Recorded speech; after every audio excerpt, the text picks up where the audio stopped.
Around noon today, Bungie released a video titled Marathon Developer Update, featuring current Marathon game director Joe Ziegler of Valorant fame. The link to the video will be in the description below, as well as any other cited sources. He opens the video highlighting what Marathon will be about and doing a bit of an explanation on what an extraction shooter is. For those who do not know, an extraction shooter features gameplay where you launch into a map in some fashion, collect loot, fight players, and game-controlled entities to hopefully survive and extract with what you can. In Marathon, it is confirmed that there will be both hostile players and entities in the map, aka PvPvE. One main focus that we also know from other information is that it will have an extendable timer for staying in the map in the form of an oxygen tank on your runner. In opposition to some online statements and leaks, Joe then goes on to explain how Marathon's runners are not simply heroes, but will function in a way that I'm assuming sounds almost like the Destiny classes or Call of Duty Black Ops 3 operators. They will have a subset of equipment that will have in-game effects, probably in a similar vein to Destiny's class abilities or Halo 3's equipment system. Specifically, he mentions mines and grenades.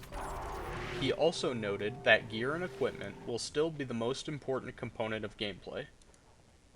This is also backed up by Hidden Xperia and his experiences playtesting in his video on the topic. Link in description. The most interesting part of this is that your runner or runners will have customization options of some sort. He goes into slightly more detail with the runners, showing off some concept art, which is on screen now, and giving us some tidbits of information on two of the runner types, Thief and Stealth. All that we really know about them are that they will in some way play in ways that are described by their development names. Joe then goes into more detail on some of the activities you will be partaking in on any given run. He says that while exploring the world, there will be many different ways a run can unfold, and a bunch of different objectives you can choose to do. These activities will also have different levels of risk to them, and we can also assume the rewards will be in line with that. After talking about gameplay, the next big topic discussed is the theming and connections to Marathon proper. He notes that it will be true to the legacy of Marathon, and will absolutely take place in the same story and not be a retcon. Joe goes on telling us about some of the themes they want to retain from the original games, mysteries and creepiness. They want to stick true to the originals, but make something new to add to it, and presumably expand upon Marathon over time. Getting into some of the more juicy information, he notes how some players and creators have been playtesting, and how the game has been through lots of iterations and testing, which is to be expected, going so far as to call their changes aggressive. The best part about this is his statement that there will be larger playtests in 2025. When taken into account with some of the information I found in my video, Bungie Marathon 2020X Upcoming Reveal, which is linked in the description and in a card on screen now, seems to be right on track when I believe pre-orders will come out.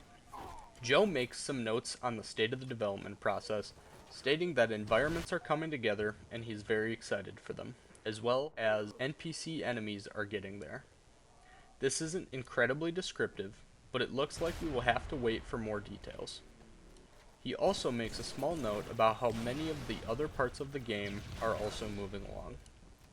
Speaking of, in the comment of the video, the official Marathon the Game account says, "We are excited too. We'll have gameplay to show off next year for sure. We just wanted to give a quick update from Joe here." As far as the social media presence lately, the Marathon Twitter or X page has been more active today, making a few tweets shown on screen. This isn't incredibly important, but their last statements about the game were that they were going radio silent until they had more to share. In addition to this, there are now active Steam, Xbox, and PlayStation Network pages for the game where you can wishlist now, so make sure you do that if you are interested. Thank you very much for watching, and I hope you stick around. Have a good day, and stay inspired.